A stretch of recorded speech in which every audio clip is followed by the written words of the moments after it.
How does one strike the appropriate balance between finding a morally good wife versus a hot wife?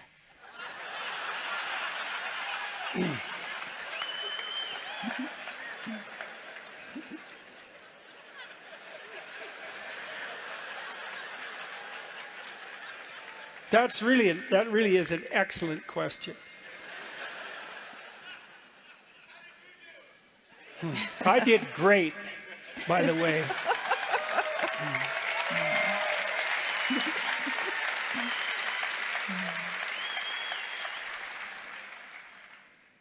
I was watching a clip that someone pulled out of, I think, a talk I did at Cambridge, where I talked about this a little bit. And I talked about the observations I've had of people when they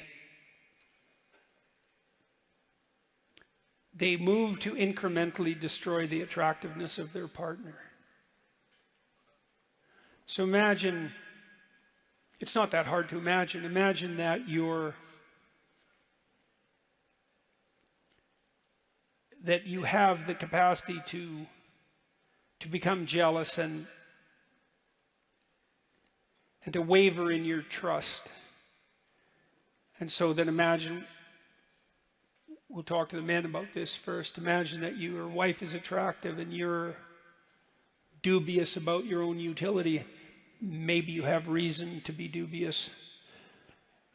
And so the fact of her attractiveness, although attractive to you, is also in principle an enticement to those who might steal her from you, not least as a consequence of your own insufficiency.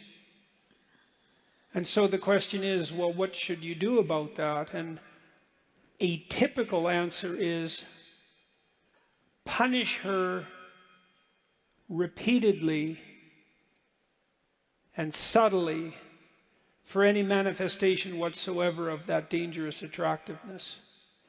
And so, how would you do that? Wait until she presents herself in an attractive manner, let's say with a sexual edge. Maybe you're going out for an evening. And then when she asks you how she looks, continue looking at your phone or attend to something equally trivial, make a slightly cutting comment, and deflate her. That'll teach her. And then do that 50 times. And then you won't have to worry about whether or not you have a hot wife, because she'll be so demoralized that the answer will be no. And then if you really want to play the game more effectively, that's when you can start complaining to her about how badly she's let herself go. Because then you can blame her for what you just did. And then you get to, well, not have your cake and not eat it too, let's say, and you can dispense with all the moral blame. And if you don't think you do that, you should watch very carefully. Because one of the things that people do is take the shine off those who are shining around them so that they don't look dim in the reflected light. And that's a terrible thing to do.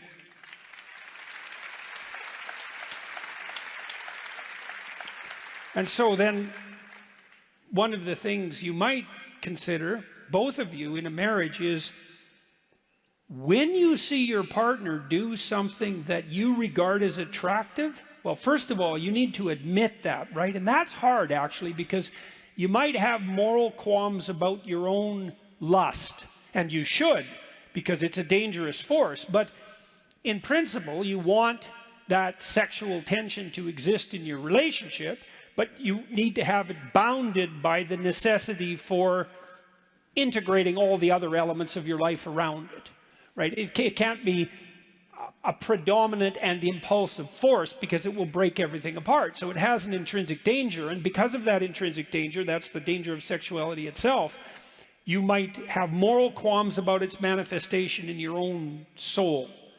And fair enough. It has to be integrated in relationship to the desire, let's say, to maintain the relationship. But over the long run, in a reciprocal and mutually beneficial and respectful manner, that would be the ethical end of the story, and that was also held in question. But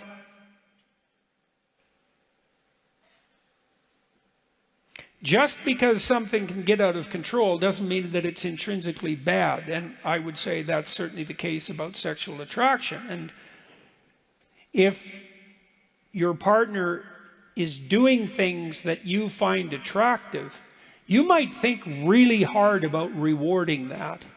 And then you may find that you're afraid to reward it because you're afraid of your own urges, or you're afraid that if your partner becomes too attractive, they'll leave you. And then I would say, well, maybe you should up your ante a bit so that they're less inclined to leave you, because and maybe you should think through your own sexual morality in more detail and discuss that with your wife so you don't stumble over your own very funny. Very funny. Yeah, you filthy-minded creatures. Yeah. Tongue, how's that? So that you can each properly reward each other for keeping the erotic spark alive in your life. And I think that's a high form of art to manage that. Now, we know that married people have better sex lives than people who aren't married. And the whole culture, in some sense, advertises the opposite, but there's no data to indicate that that's true, because the vast majority of people who aren't in permanent, monogamous, long-term relationships are isolated and alone. And so it's not a good solution.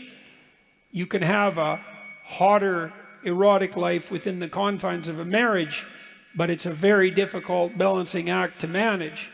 But then you might ask yourself, well, you want the alternative?